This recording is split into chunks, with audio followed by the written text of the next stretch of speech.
每一天，牧师甲你做伙祈祷。今仔日是9月15，诗篇66篇18节到19节安尼讲：我若心内注重罪恶，主的确无要听。总是上帝实在有听见，已经压落听我祈祷的声。三角来祈祷，压落听阮祈祷的天父，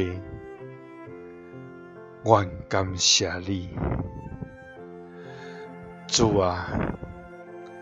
你是至权至圣、牵的恶路，大搁通敬畏的全能上帝。主啊！我要唱歌学落你的慈爱，到伫永远。我要永远的嘴传你的信息。到代代，主啊，求你听阮，用正手牵救阮，通互你所听的人得到救。主啊！愿对你摆列阮的罪过，无隐瞒阮的罪恶。愿要对你承认阮的过失，求你因为你的名赦免阮。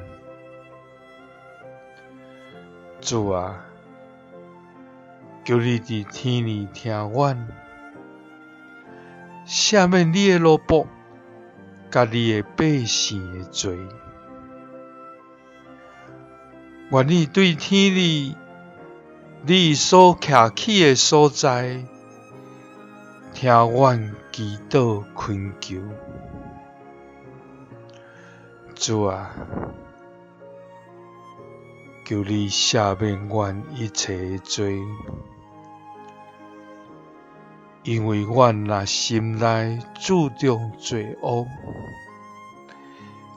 你的确无要听。